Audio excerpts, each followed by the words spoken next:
Ladies and gentlemen, this is Scott Pollock, Chief Editor of the Critical Post Chicago, reporting. Welcome to another edition of the Critical Post Chicago Report.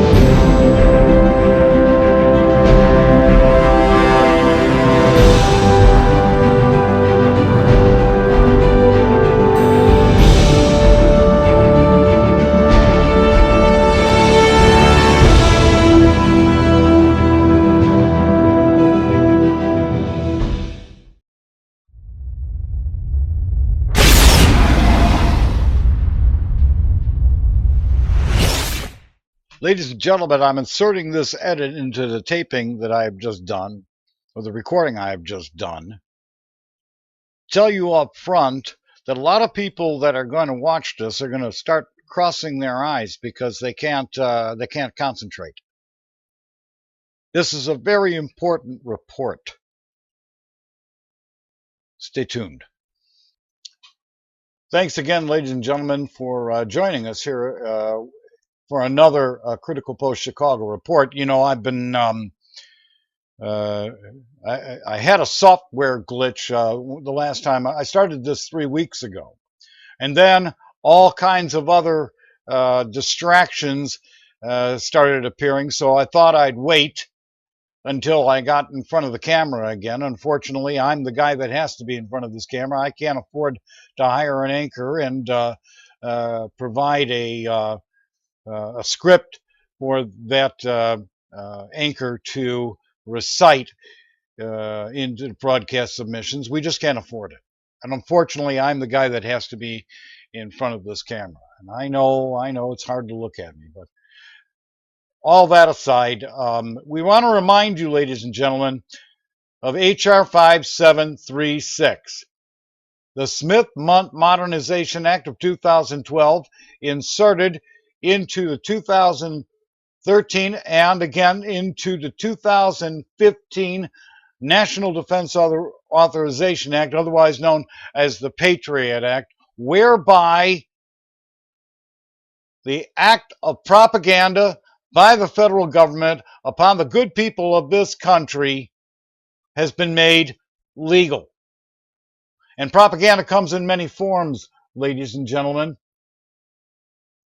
It comes in physical manifestations. It comes in all kinds of ways. Print. Pundits that have no clue about what they're repeating. You see, the powers that be know that they can lead the world around by the nose by being the preacher. So it's kind of like being in church. And this is the way propaganda works.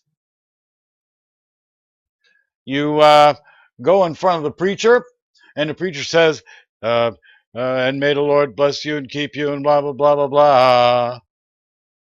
And the next thing that happens is the congregation repeats, and may the Lord bless and keep you. Well, the same thing happens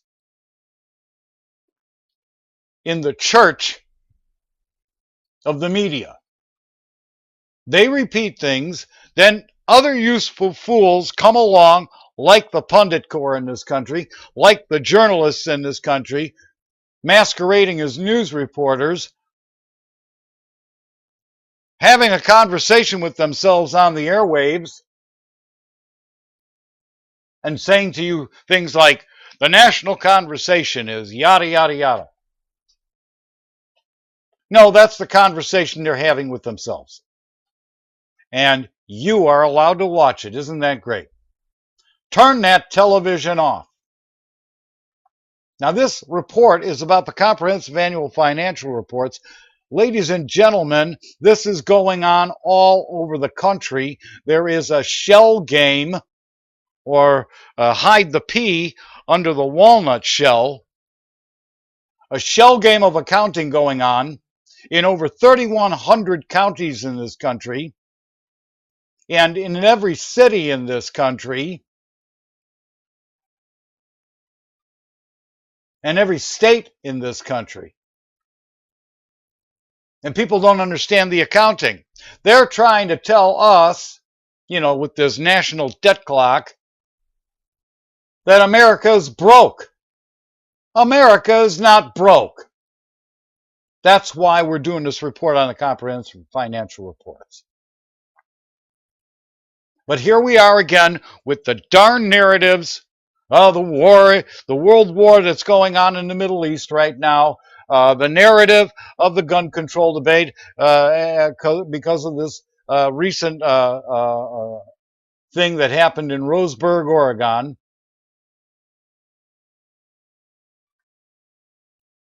Meanwhile, at the end of the week, 35% of your check is gone. The corporations of the country act as the collection agent for the Internal Revenue Service. And we got a report coming up. We're going to be debunking a bunch of garbage that has been on the internet from a bunch of people who are self-styled lawyers that and conspiracy people, shouting conspiracy, and put all these websites up there saying 30 laws that you don't know about. That's coming up. We're going to be putting that in print. Yeah, that's coming up. Harmon L. Taylor is going to debunk this whole thing. But, ladies and gentlemen, before I get into the comprehensive annual financial report and I want you to understand something. This country, if you don't know your history, was founded on the principle of tearing themselves away from a king, imposing body taxes and all other kind of taxes. And it was founded on A, religious freedom, B, private property.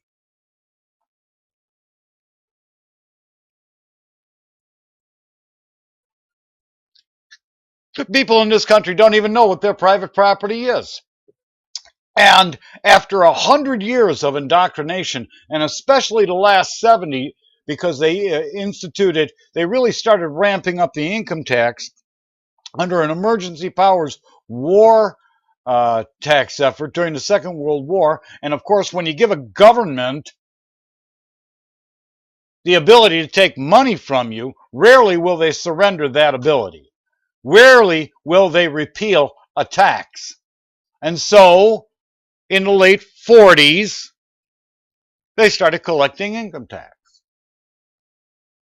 And every corporation in the country submitted to becoming a collection agent for the Internal Revenue Service.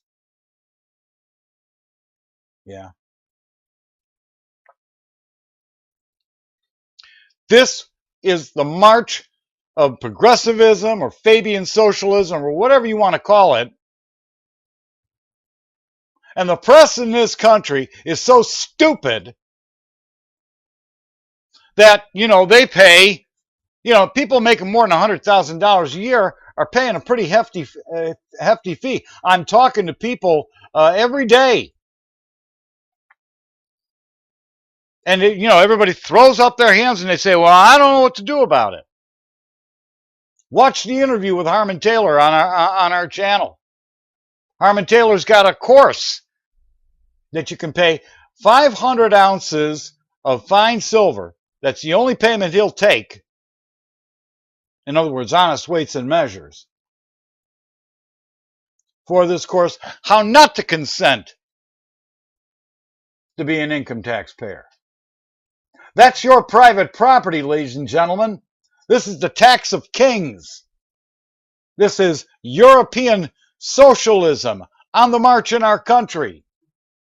And I want to tell you, ladies and gentlemen, I want you to see something before I get into the comprehensive annual financial reports. I want you to see something, ladies and gentlemen. There is precedent in this country about somebody fighting this government over the idea of collecting tax for them. And her name was Vivian Kellum, who was an industrialist. And she fought her whole life basically saying, I'm not going to collect this tax for you. You're not paying me to collect tax for you. And she had a few lawsuits. A woman that refused to knuckle under and be the tax collector for the government. See, what's going on, ladies and gentlemen, is we're all arguing with ourselves, and this is how it all works, how the propaganda works. We're all arguing with ourselves about how much of our private property the government should be allowed to take, rather than saying the government shouldn't be allowed to take a thing. You've all been indoctrinated. Your children have been indoctrinated. Your grandchildren are going to be indoctrinated. So as not to argue with the big bad dudes over there at the IRS. The only reason that you submit to any of it is because you know they have cages and a bunch of goons with guns that'll come and seize everything you've got if you don't submit. And the corporations are the same way. We are living under a direct tyranny. This is not American. It is European. That's what the progressives did. Fabian socialism. And it's been an incremental march every year. More. And they set up these politburos that are legislating. The Congress did that. The Department of Education, the Department of Energy. When actually, the only thing that quote unquote is constitutional is the Department of Defense. Because that's in the Constitution. But you see, we don't live under the Constitution. And we're going to get into that. More elucidating the facts of what Harmon Taylor talked about in our interview with us. We live under the Uniform Commercial Code and the United States Code, which has nothing to do with the Constitution of the United States. But here, Vivian Kellum, she told the IRS to go pound salt. But I want you to listen to something else that just occurred. Wednesday night, Mark Levin, the conservative firebrand, Mr. Constitution, came out over the air and told everybody that they should be paying an income tax. Everybody should be paying a tax. Why? You want to shrink this government? Don't give them any money. And until you have the vote of no confidence, ladies and gentlemen, you have no way to form a negative. Mr. Levin wants to put an Article 5 convention. That's great if you're living under the Constitution. He put that book out, the Liberty Amendments, 2 years ago. Can't get enough people to agree on it. And that's the way the propaganda works. Because the people that are actually in control, that control the narratives that are going over the airwaves, know that you folks can't all get under one tent and say enough. You can't find enough people to agree with you. And that is another way the propaganda works. because you got people believing in propaganda over there, and that kind of propaganda, which is antithetical to the propaganda over there, and it's this big left and right thing. And then the quote-unquote moderates. Ladies and gentlemen, it is a bunch of nonsense and garbage, and nobody in the press is telling you it except this anchor desk.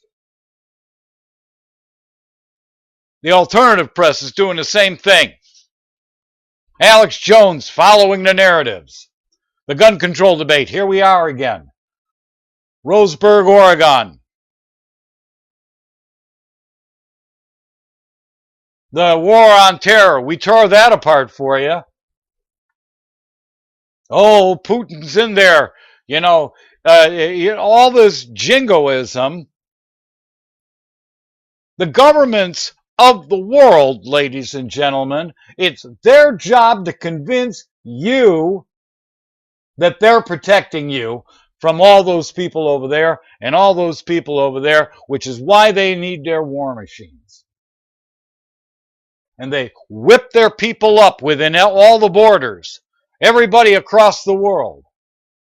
There's a lot of nuances to this propaganda, ladies and gentlemen. But let's listen to Mark Levin talk about taxes, Mr. Conservative. Talk about taxes. Ladies and gentlemen, even this man is a socialist.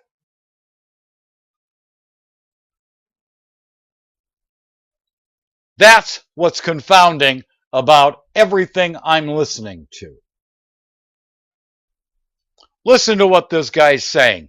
This caller, one of his fawning acolytes, calls in on Wednesday night.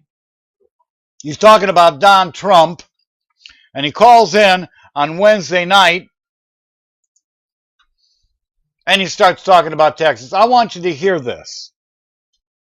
Then we can get into the comprehensive annual financial reports. Listen to this. Well, I'm not an apologist either, and I just like the way I like his bravado, and it should give the rest of the candidates a little bit backbone. But anyway, Mark, he said something about his tax plan that the rich should be taxed higher and would be taxed a little bit higher. I didn't like that. Well, let's slow down a second. What happens to the rich under his plan? I'm sorry? What actually happens to the rich under his plan? As far as I know, there's some of the rich would they actually pay lower because he's lowering the top rate from 39.6%. In some cases, people are paying 43% thanks to the Republicans and Obama a few years ago. He's lowering the top rate to 25%. So even though he says what he's talking about is this very, very, very narrow group, these hedge fund guys that park their money for a while without paying taxes on it. I can't park my money without paying taxes on it. Mark, listen, I like a few of the things he's taken away the death tax, but one of the things that really bothers me is that 50% would pay zero. Yeah, I agree with that. I'm just a firm believer that everyone needs to have a little skin in the game, and everyone needs to have a little skin in the game. Is that right? Mark Levin agrees with the guy that 50% of the people won't pay tax.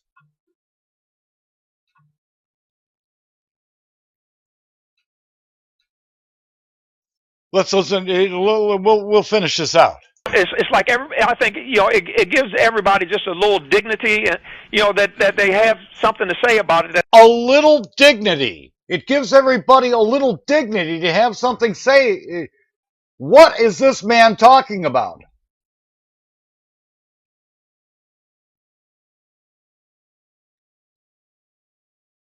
Ladies and gentlemen, the European system is tearing this country apart, number one. Number two, the citizens of the country, well-meaning as they are, the citizens of this country don't know what their own private property is, and they do not fight for it.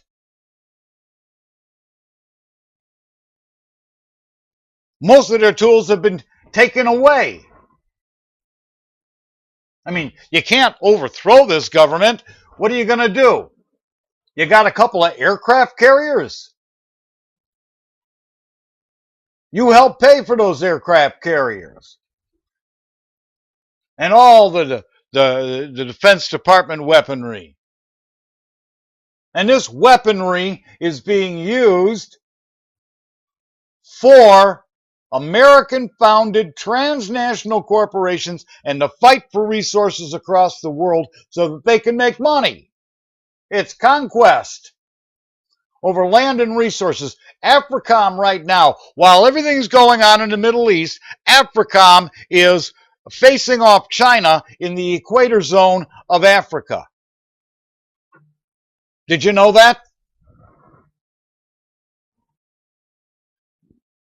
But let's listen to this further. It is ridiculous. To paying something, I would be a lot more in favor of it if he would just simply say. But Ivan, I said that the other day, and I don't believe I'm alone. I can't listen to everybody, but I said you're absolutely right. Everybody needs to pay something. There's no question. Or they're going to keep voting for people who steal from one guy to give to them. So everybody should pay a tax, so they know what it feels like to pay a tax, so they become very uncomfortable paying a tax. I have another proposal, Ivan, that's in my Liberty Amendments. Tax day should be moved to the Monday before Election Day. Now, for federal elections, that could only be really every other year, given that the House is up every other year and the Senate, 1/3's up every other year. But so what? It ought to be the first Monday in every November. So we ought to move it. So you just paid your taxes, with everybody paying some taxes, and then you vote the next day. Exactly. Hey, Mark, you're the best in the world. God bless you, Ivan. Thank you. I really appreciate it.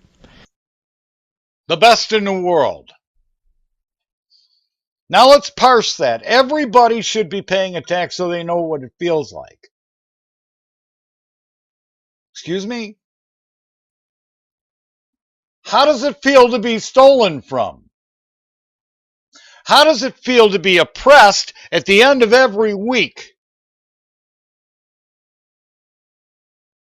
Now, is the man correct about the redistribution aspect of this? Another narrative coming from the socialists in the White House now.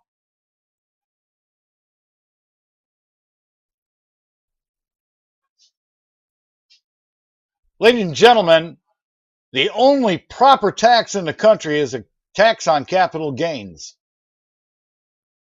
Your body is your private property, and they're taking 35%. And by the way, along the idea of, you hear them talking about lowering the rate of tax. Are they talking about lowering the rate of Social Security too? Because that's part of it. See, that's an addendum to FICA. You see federal income tax withholding, and then you see FICA. That's 15%. Right off the bat. And the Social Security system, they turned it into a Ponzi scheme. I mean, what else is there to know? So it's disingenuous to talk about income tax without talking about FICA. The Federal Insurance Corporation Association. Okay? But here a major leading figure is saying everybody should pay a tax. This is Mr. Conservative now. He doesn't like how big this government got, but everybody should be paying a tax. Who is he kidding?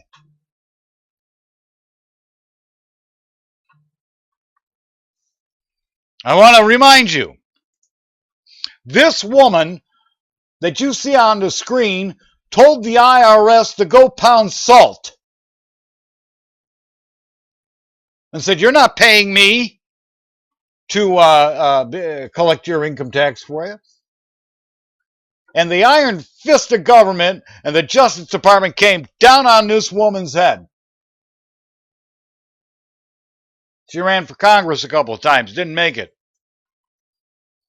Because back then, Progressive socialism, oh boy, that was everything because FDR said so. Ridiculous.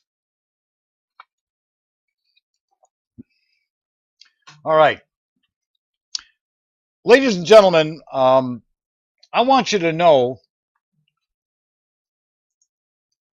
that the reason that we're doing what we're doing is because there has to be a press organization in this country that is informing you about the things that mean something. Now, you can get distracted with all the news you want. You can sit there and, watch the world being composted, because that's what's going on in the Middle East. They're composting the Middle East. The powers that are in control of the money are working in concert with their respective government corporations, composting the Middle East and trying to reform it, and it's getting real messy. Meanwhile, what it's really, there was a deal, Iran has been trying, there was a deal made, I don't have it up on the screen right now, there was a deal made for Iran to build a pipeline through that entire territory over Turkey into Europe. So Russia's fighting to control the area. Okay? And so is America.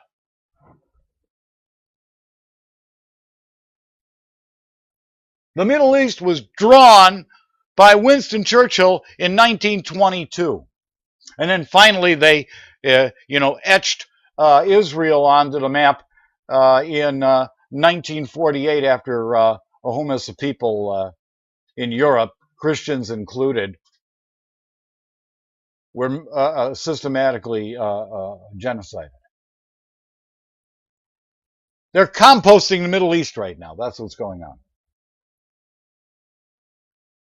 Wesley Clark, I showed you in the analysis on war and terror, talked about how the quote-unquote neocons, the Project for the New American Century, wanted to take out the quote-unquote old Soviet client states. And there's nuances in that. Gaddafi was trying to challenge the dollar. Catherine Austin Fitts talks about the fact that the value of the dollar and its role as the reserve currency of the world depends on America's Defense Department, and how China can't possibly challenge that with their Defense Department. Your eye is being taken off the ball.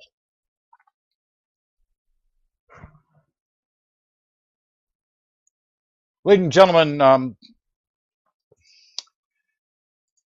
let me show you what's really going on. Now, this is an interview with a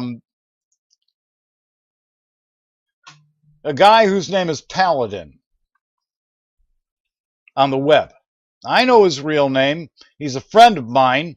I have visited him on a few occasions while we were going out to Indiana to cover what's going on in the mortgage fraud mill in this country, and we're formatting that report, and we've been continuing to delve into this with the work that Carol Keene did, a private citizen who was a paralegal, and the work that Ken Doss did, a private citizen who was an architect out there in Oregon. Okay, and what's being done in the derivatives market. Okay, I met this man several times, and there's other revelations that'll come forward as a result of this contact with this man. But this is Paladin from the White Hat Report. Okay, and he's explaining to you and everybody who's listening what is a comprehensive annual financial report in the game that's being played. Listen to this. Okay, I'm going to pull a couple of PDFs up on the screen here and let this play. You ready? This is Paladin describing to you the activity of comprehensive annual financial reports. Listen very carefully. So, Paladin, so that people can understand what's going on with the financial reports and the kabuki theater that's going on there, can you give us some basic accounting principles so that people understand how accountants label things and regard them in terms of these detailed reports? Yes. I think, first of all, we have to have a basic understanding of the financial statements that are out there. The two most common ones are the income statement and the balance sheet, and I think that we can relate to this, all of us can relate to this, as the income statement is like our tax return. Our balance sheet includes our assets minus our liabilities, so that would be like our house, our car, our investments, our cash in the bank. And you take those against your liabilities, which would be a car note, which would be a mortgage note, which would be credit card debt. And the difference is primarily or universally recognized as your net worth. So the two things that we want to talk about on the CAFR, and the thing that they really like to focus all of our attention on, is the income statement, which is also known, or better known, as the budget. And the budget usually is done on a yearly basis, and what it entails is they forecast how much they're going to get in revenue, and primarily it's from taxes. Now, the budget. Okay? Every year you hear about the budget. In other words, what they need for the year to do what it is that they need to do in the name of the people. Government corporations are controlled by the Government Corporation Control Act of 1945 and codified in United States Code Title 31 of the United States Code. And government corporations deemed as public service do what they do, which is tax the land within their jurisdictional boundaries, provide, levy fees and regulations and licenses and all this nonsense so that they can collect money from you in your town.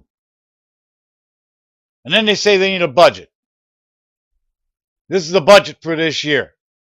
This is what we're going to spend the money on. Continue to watch this, because this is the theater. This is the game going on in your backyard. Versus their expenses, which essentially are the expenses that it takes to run the government, and they either will have a profit or a loss, although they don't call it a profit and loss like the rest of us do. They call it a surplus or a deficit. Okay, so all the focus every year is on the budget, and are we going to be under budget, over budget? And nobody focuses on the balance sheet, which is where all the assets are held. So, and we all have assets. Everybody has assets. And there's several different balance sheets in a comprehensive annual financial report, not just the pension funds. Continue to listen. And so I think we have to understand that the assets sort of go on in perpetuity.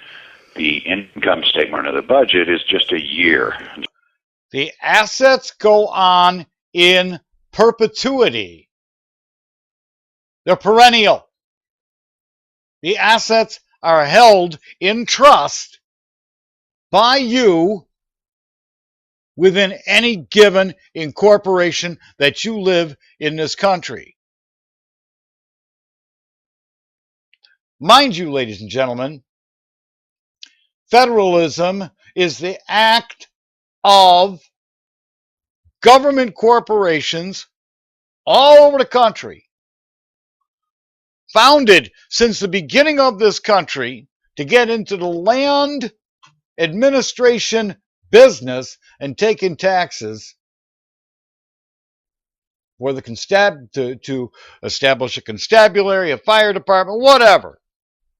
Local emergency services, sewage, roads. That's all fine and good until you get into the kabuki theater that's being played. Listen further. Just like our taxes, we file taxes once a year. The municipalities use a budget, a one-year budget. Most of the time it's on a fiscal year where it runs from June to May, or July to June, or September to August. It's not a calendar 12 months. It's what's called a fiscal 12 months. So when you look at these, you have to look at the most recent CAFR. Now, I think the best lead-in now for the city of Houston CAFR that we were discussing. That's what's on the screen, what you've been looking at. This is page 34 of the Houston Comprehensive Annual Financial Report, which is a good example of what's going on. That's why we picked it. Continue to listen. Discussing earlier, I got a call from a friend of mine who wanted me to explain some things regarding the CAFR last week, and so I'm familiar with the city of Houston. And first, before we go on, I want to say, and I don't know if this is true, but I'm quoting Walter Burien, but there are supposedly 84,000 CAFRs all across the United States. And 84,000 CAFRs. Now, Walter Burien, the man that he mentioned back in the early 2000s, started to notice that there was something going on. And what he noticed is that the game that is being played is a shell game. And the purpose of this broadcast submission is to tell you that they never offset the current year budget with the assets that they've accrued.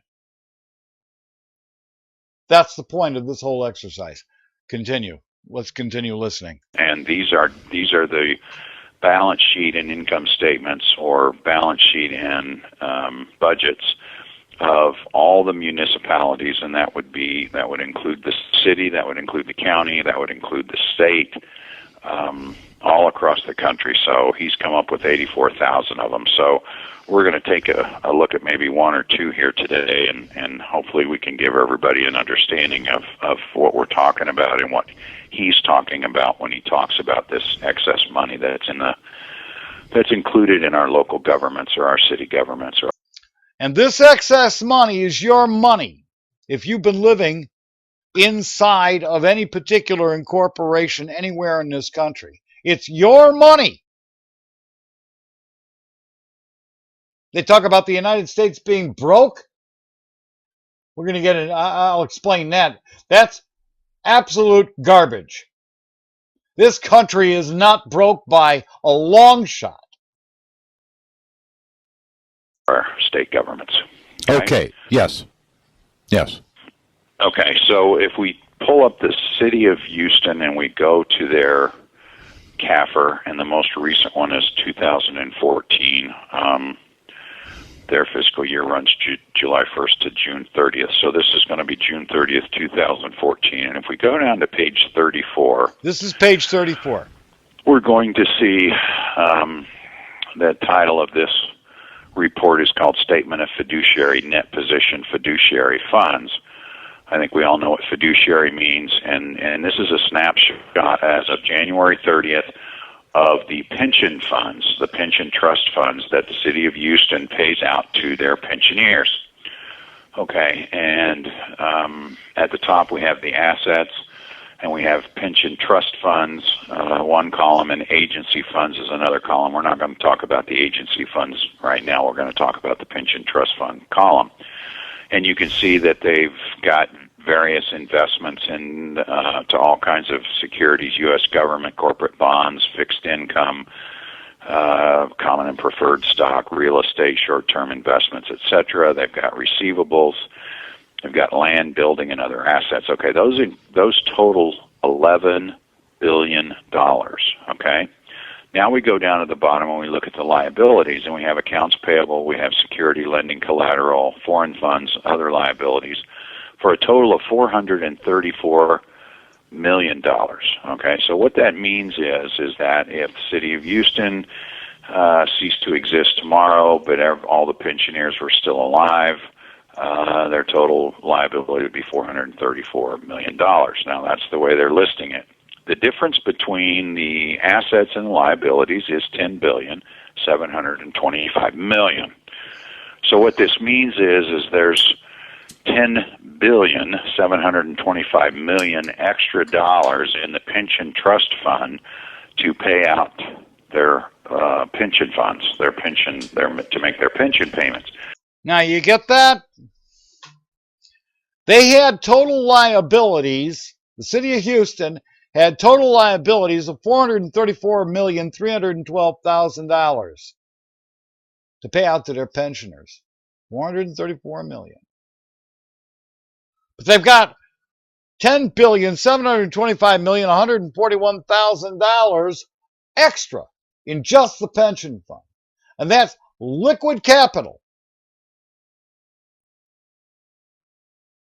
Now, if you take the 434 and you divide it into the 10 billion, you're probably going to come up with something like 23 or 24 years of pension funds accrued in the pension account.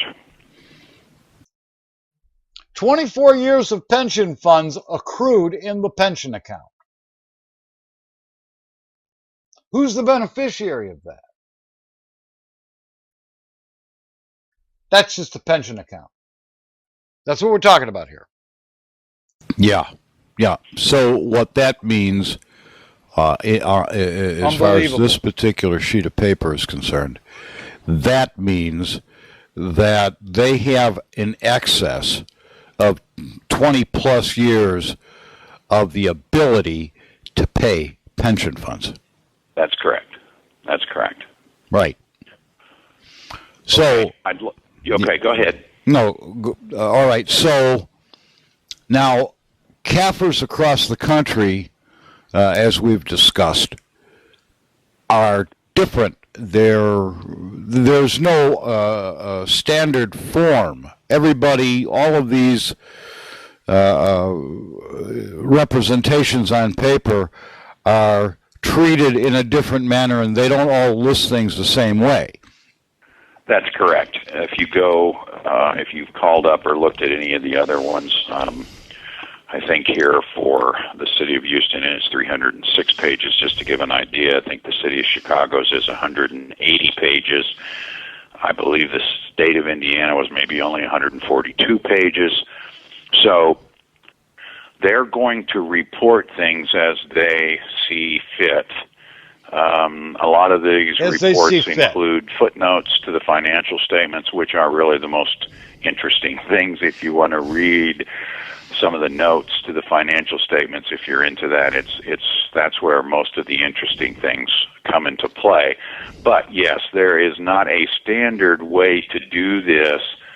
It varies depending on, I guess, who's issuing the report and how much time they want to take. There's not a standard way for all the government corporations across the country to put forward the comprehensive financial report in your area. So any particular government corporation, be it county, state, or local city, has their own way of doing things. The citizens of this country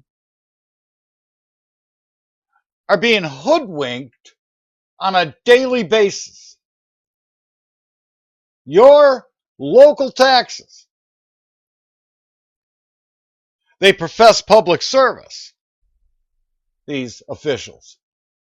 But what they're really doing is making sure they got themselves a nice fat retirement. What are you going to do about that? How come Mark Levin isn't talking about that? Don Trump, all these big highfalutin celebrity in political celebrities. What are they going to do about that? What paper in this country is reporting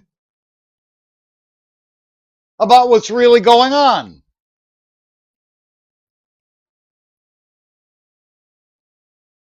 To include the alternative press. But I don't think we want to mislead anybody by saying that there's different information contained in each report. Each report contains the financial statements as they want to release them, with associated backup and supporting documents or supporting information. And that's the part that will vary depending on who's issuing the report. Right. So when we take, for instance, the city of Houston, and you've been watching, you've been examining this because you had an interview on this last week. As far as Houston's net position,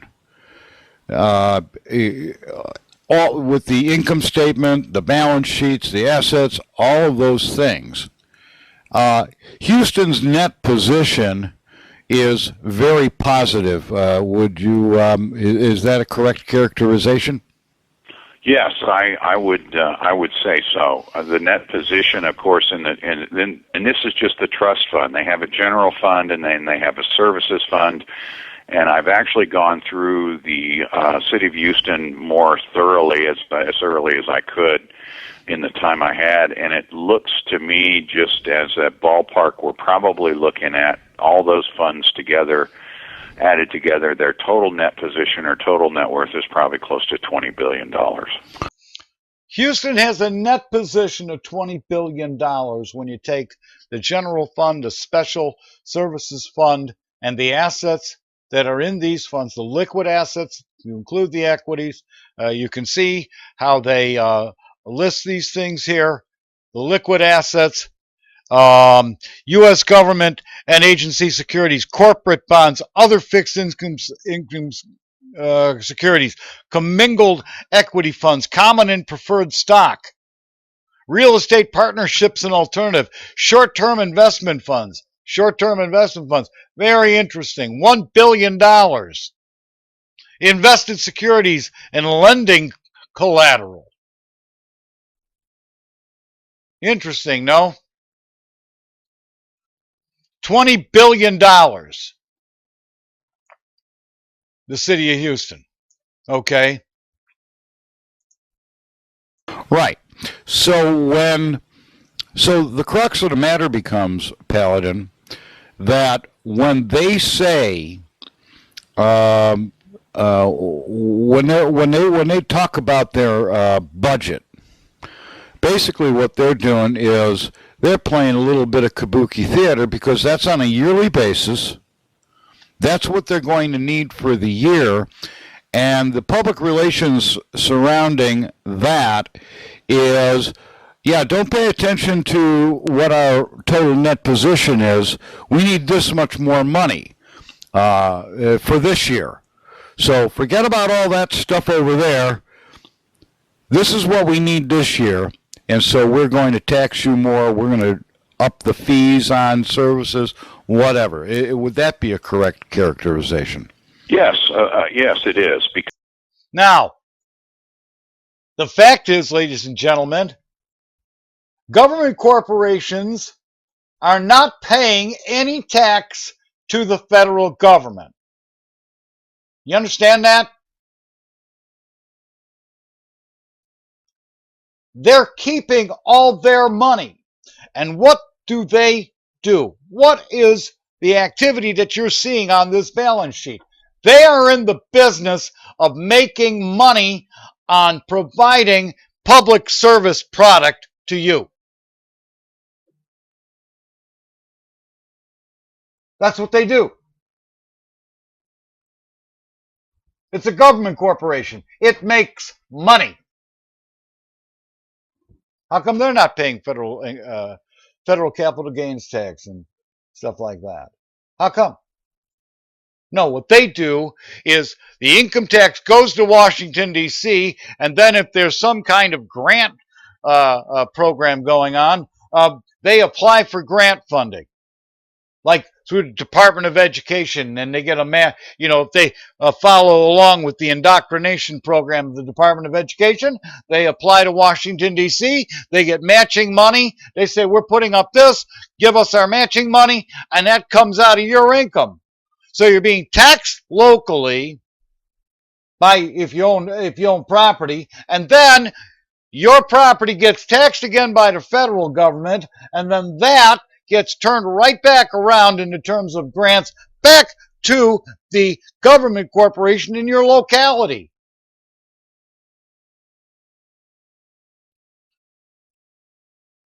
You're not paying attention. And if you are, you don't know what to do about it.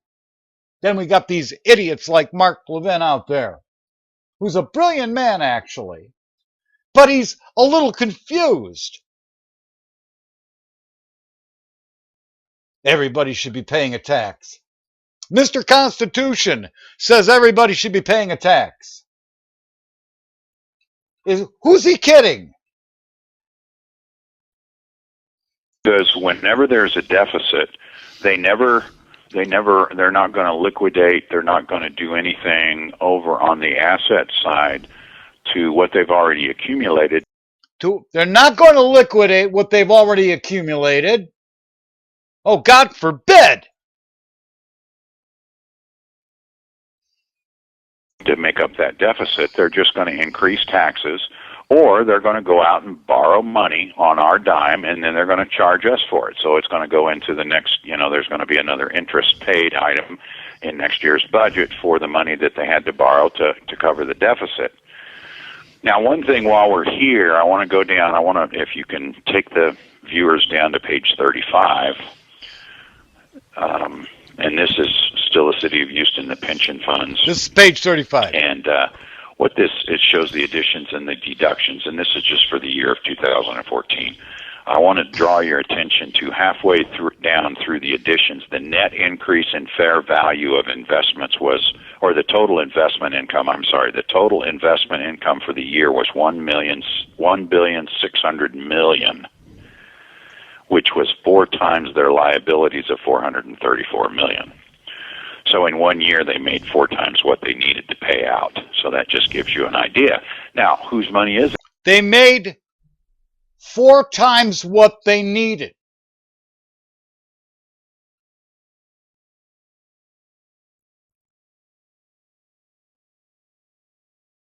Are government corporations in business to provide you public services? Yeah, they are. They're also in business to make a profit for themselves. And you elect these people, and the damn things all across the country, you're not even paying attention to the idiots that you're putting in charge. Actually, they're not idiots. These people know exactly what they're doing. They're a bunch of gosh darn sellouts. And they're making sure they're going to get, a nice fat check. Especially the bureaucrats that remain there on a full-time basis, not the people who are being elected. And the people who are being elected in these various government corporations they don't necessarily know. They may not even necessarily know they're doing something wrong, morally and ethically. And who do you have installed? Republican Party corporation apparatchiks and Democrat Party corporation apparatchiks. And you don't even know these people. And they go on the ballot. Do you have the vote of no confidence? Can you say no? Why vote? Legally, silence in this country equals consent. How did we get there?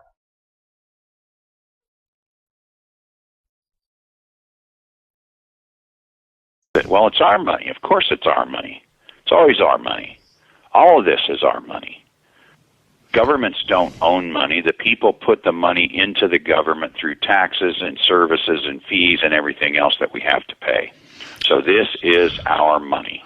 Right. So to really draw things into perspective, Paladin, what we have are a bunch of people that are working in government corporations all over the world, all over the country. These are corporations that are held in the public trust, allegedly. And what's really going on is that the people that are working for the government, their accountants, the bureaucrats, the council and council members, all of this stuff, what they're doing is they're staying in public service and they're padding roughly, they're making sure that their retirement incomes are well taken care of. Would that be a correct characterization? Well, yes, it would, Scott, exactly. And I refer to it, and people shouldn't probably use my analogy, but I refer to it as the continuity of government. Now, while we're on this page, take a look at this, okay? Under here it says deductions.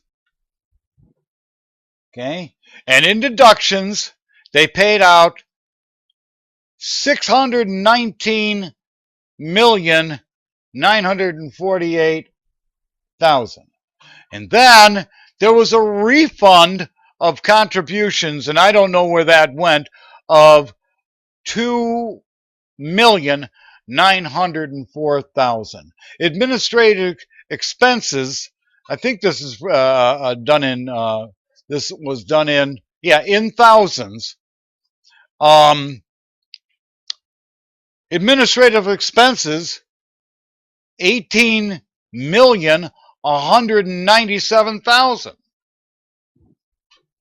That's, the people that work there. And God knows, what they paid in terms of commissions to whoever, right? Changes in net position, okay?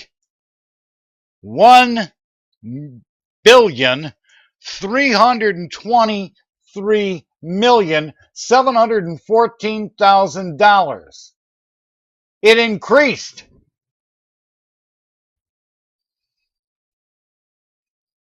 Total net position, $10,725,141,000. But you see, people in civics class, you didn't get taught about any of this. You just got fed into the mill. All of us did. At 16 years of age, 20 years of age, I wasn't paying attention to this. I thought, oh, well, yeah, I'm going to be an income taxpayer.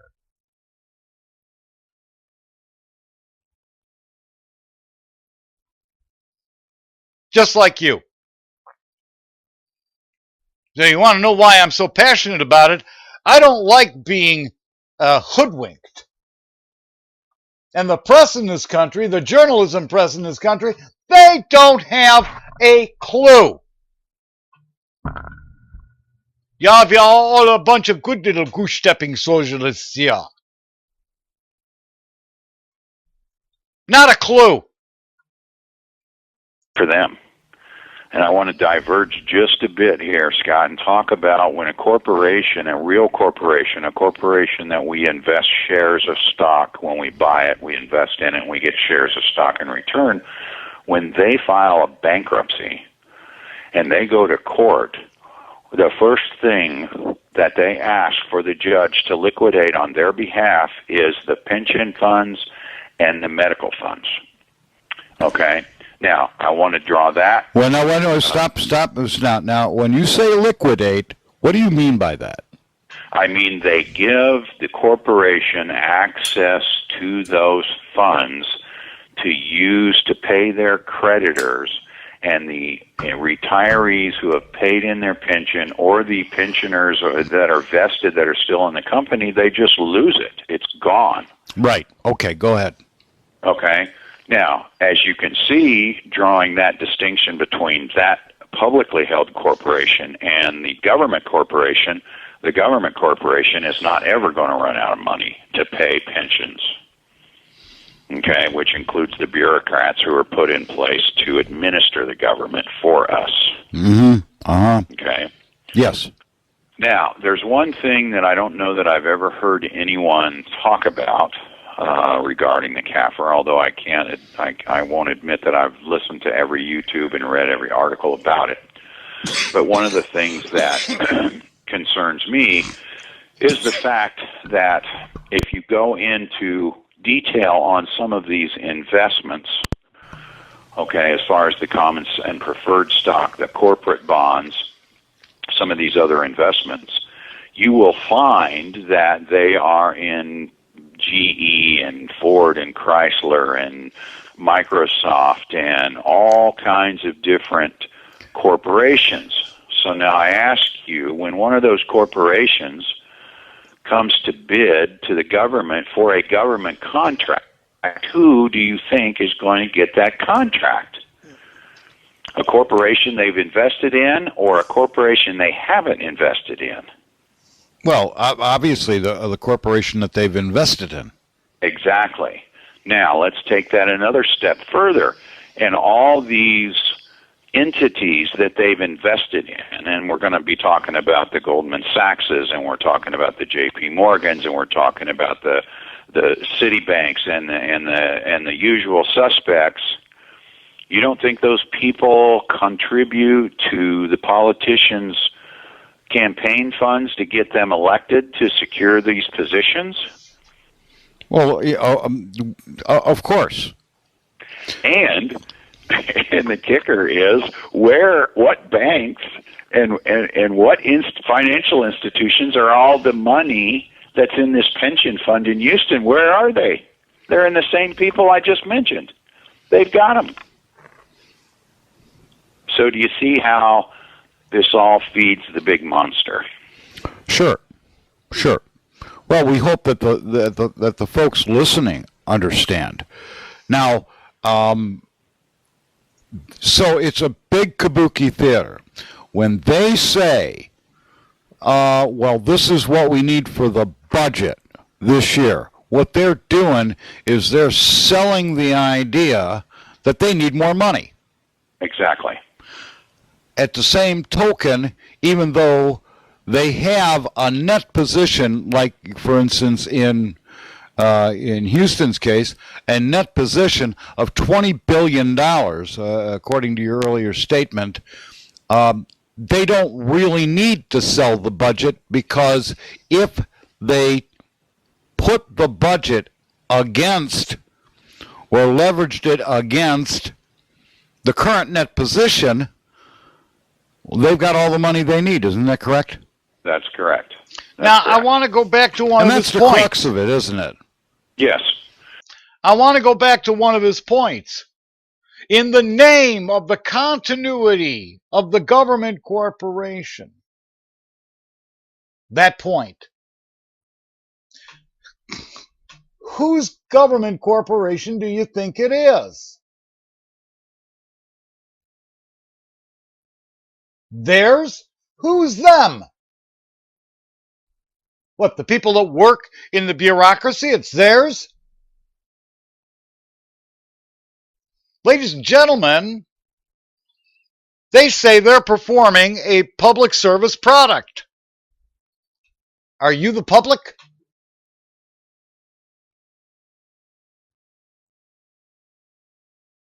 The name of the continuity of government.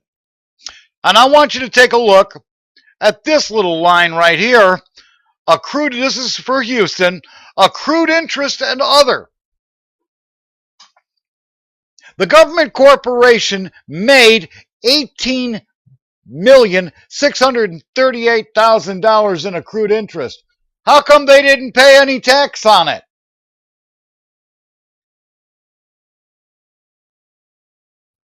They didn't pay taxes on that.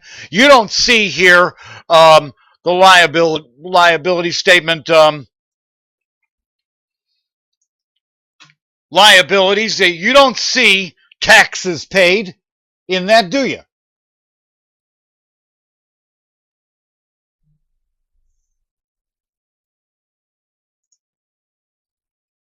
The American people have been living under this bamboozle for over 200 years.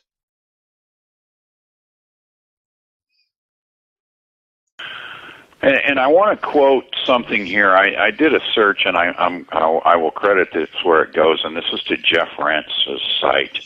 And there's an article there that was written by Burian in 2006. And down at the bottom, he says, from the over 84,000 CAFR reports produced by local government each year in combination with the federal government's own investment holdings, shows a conservative value of $60 trillion. $60 trillion owned in 2006 money across this country in 84,000 different government corporations that pay no tax to the federal government.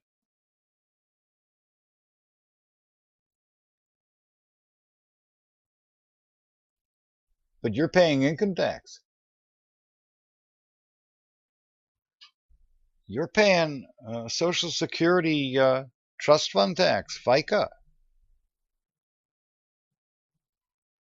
Who the heck is watching the star in this country? Are you? No, you're not. And so when people are confronted with being confounded by looking at all of this, you don't see in the liabilities section any taxes here. Where is income? Where's capital gains tax in here? Nothing's going to the federal government. You helping them pay this money every year, and no income tax, no capital gains tax by this government corporation or any of the rest of the government corporations across this country is going to Washington, D.C. And they want to tell us that we're quote unquote, $19 trillion in debt.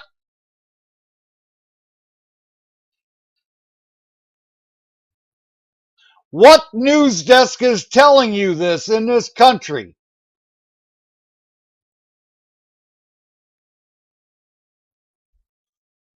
Mr. Conservative, everybody should pay a tax. What? Where is his brain? Well, he wants to pay attention to a piece of paper and the Constitution and this and that and the other thing. Where is his brain? It's in the wrong part of his body.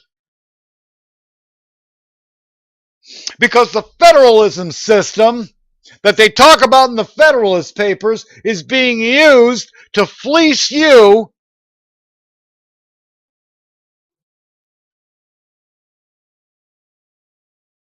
and the federal government corporation is taking money from you in your other pocket. And you want to know why you can't afford a house cash in this country? Why you have to go to get a loan to buy a car? Because you have so much money coming out of your hide, you can't save enough.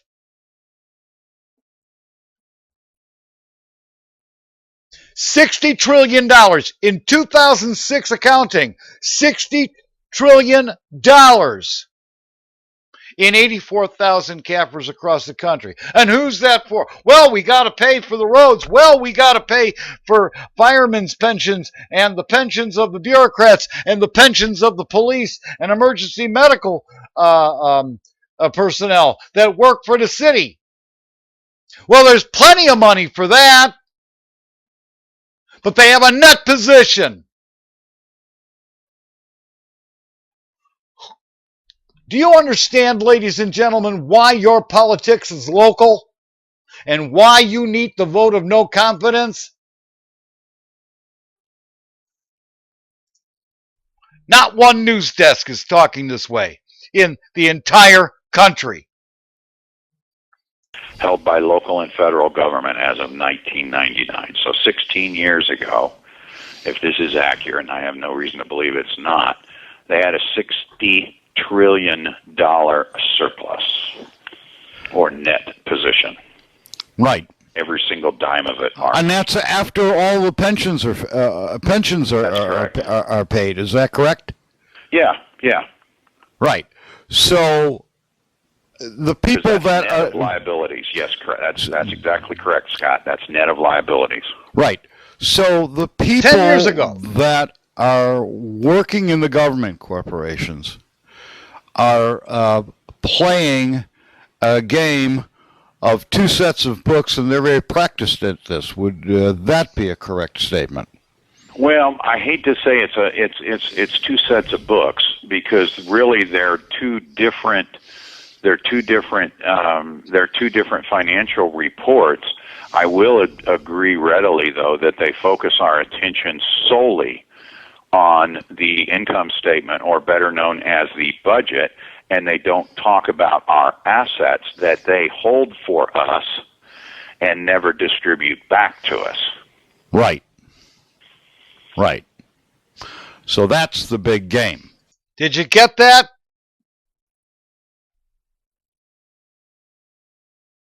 America's not broke.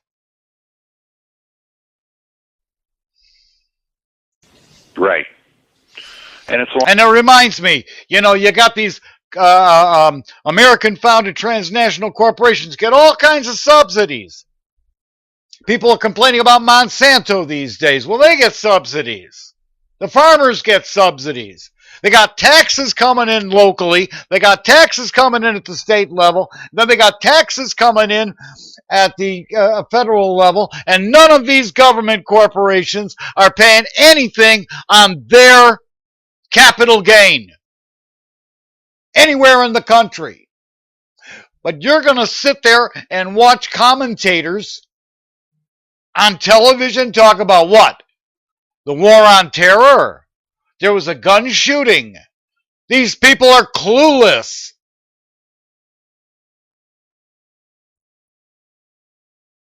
That's why you should be paying attention to the Critical Post. Because the only thing I'm interested in doing as the chief editor of this company is following the money. Because the money is the only thing that means anything. It's how you can feed yourself. And forget about all these themes. Racial inequality, this and that. BS. Yeah, go ahead, watch your sports teams. Go out and entertain yourself. But when that election comes around, or when your board of directors in your particular government corporation area goes into a meeting, how come you're not there? Well, a lot of people, they can't work that hard and pay attention to those jerks at the same time. And then you got guys like Mark Levin. Everybody should be taxed. Are you kidding? We're being taxed to death. A lot of money. I mean, it's obviously a lot of money, and what this means essentially is that the government takes the overage, and they take all this money that comes in, and they siphon some of it off. And I shouldn't say siphon it off, because they sequester it. That's right. They earmark it, okay, and they take it and they put it in this investment, and they just keep. And the money that they make, the income they make off the investment, just keeps going back and back and back into the fund, and never gets distributed back to the people. Now you could say, well, that's just good management. Oh, they're keeping their money. Why aren't we all working for them then? Why don't we just work for our local government and start all receiving pensions for whatever contributions and taxes our land has given these government corporations? Who's asking these questions? And of course, government corporations, being that they are held, quote unquote, for public service as their work product, and for the trust of the people in any particular county, city, state, whatever, these funds are in perpetuity. That's correct. So That's correct. The government and of course government corporations do the taxing and the fee schedule levying in the name of the people, but the government corporation itself can't pay taxes to itself. That's correct. That's correct. There's no taxes paid. There's that's and that interesting you bring that up, because that occurred to me when I was going through this, and I thought, somebody's going to ask that, or that's going to be a topic, or somebody's going to wonder that. And I looked it up, and of course they don't pay any taxes. Well, of course not. I mean, how could you pay taxes to yourself? Right. So what it does is basically whatever they make every year just goes back in to make their balance sheet higher and their net position higher. That's what it is. It's like us being able to keep all the money that we make, the excess money that we pay in taxes. It's like us being able to keep it and putting it in our bank account, and it grows our net worth. So here's the game, right? The game is they have a net position. There are contracts that are performed by private corporations for the government corporations, and the net assets of the government corporation goes to the places where they have investments. That's correct. And that's, without getting any further into it, that's the game in the nutshell. Yeah, they invest our money into investments. They make money off of those investments, and they don't disperse it back to us. They keep it for themselves. Right. Keep it going. So nice work if you can get it, huh, Paladin? Oh, yeah, of course. So, everybody should go to work for the government corporation, shouldn't they? Mm-hmm. And then everybody would get themselves a nice fat pension. Well, and that's how, if you're a politician and you run for office and you get elected and you get that paltry $175,000 a year job with all that staff and all the travel budget that you get going along with that, pretty soon when you go in and with a net worth of $200,000 in 3 or 4 years, you're going to be worth $50 million. Right. And this is how, because you know who to invest in. You get all the inside information, and you don't have any problem. You don't have any problem putting that to use for yourself to make money on it. Sound familiar?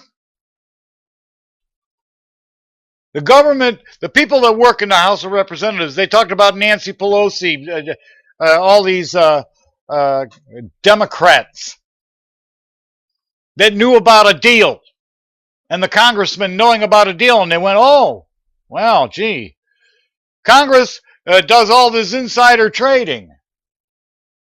Because they know who's going to get what, and they know whose stock is going to go up when that time comes, because an announcement that a government contract is coming down the pipe.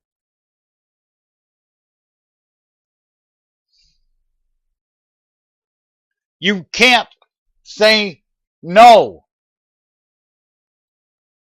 What are you going to do about that? And you got guys like Alex Jones out there. Oh, the boogeyman's coming. What planet is that guy on? The globalists are coming. The globalists are coming. We've been globalized. We've been globalized for 100 years. Just more people are taking part in it now. Idiots. I mean, this has gone on in the governments forever, especially in the real estate, where you're in the planning commission and you find out some big developer is going to come in and develop 50 acres of farmland and turn it into the biggest mall within 100 miles. But this is not made to the this announcement is not made to the public, because they haven't bought the land yet, but they want to come into the city and they want to get the zoning approved, or the county and get the zoning approved because it's farmland, and they want to get it zoned for commercial so they can put their mall in. Well, you're the first guy that goes out and buys all the farmland around that piece of property. And all of a sudden, when that announcement goes in that they're going to put that mall in, all of a sudden your property I don't know, what is it, double, triple, quadruple, go up 10 times maybe? Right. And is matter insider trading that these people are privy to. Right. So, like when we hear about one of our favorite Congress people, Dianne Feinstein, or senators, Dianne Feinstein, and what she's out of California, and what her husband was involved in. There was a news report about that. So that's it would be a case in point, wouldn't it? Exactly right, Scott. That's exactly right. Right. So that's it, ladies and gentlemen. The government corporations in the country are in the game of selling a budget and the idea that they need more money for next year's budget because they're going to run a shortfall, but the budget is never, ever put against the actual total asset net position of the government corporation. Is that a correct statement, Paladin? That's exactly right on, Scott. You get the point?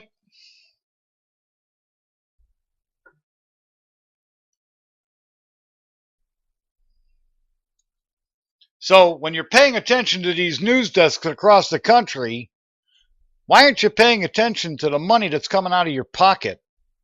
And why aren't you paying attention to the people that are playing the game? Maybe they don't even know what they're doing.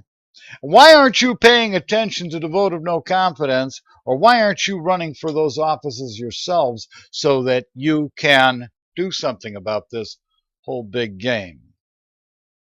How come the government corporations controlled by the Government Corporation Control Act of 1945, codified it into United States Code Title 31, how come they're not paying capital gains? What's that all about? Oh, yeah, they're 501c3? I don't think that's correct. Because in a 501c3, you have to get rid of all of your net position at the end of the year. That's what the general understanding of 501c3 tax status is. You can't be making money. So how is it that your local government corporation isn't on the hook for tax for capital gain?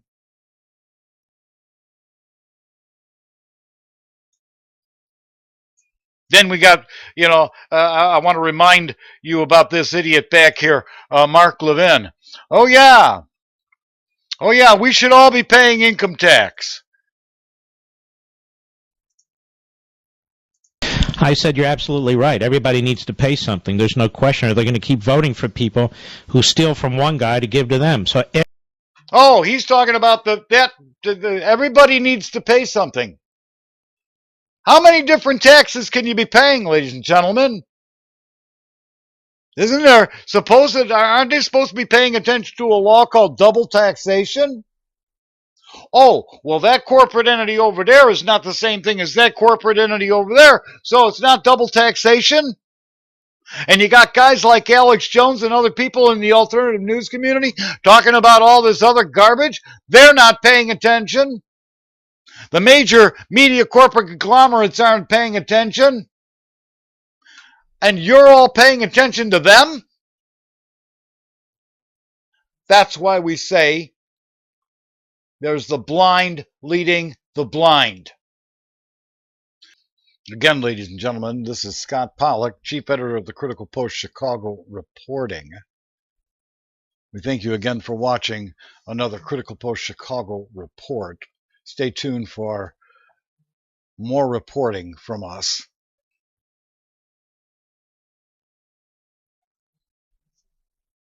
That is all.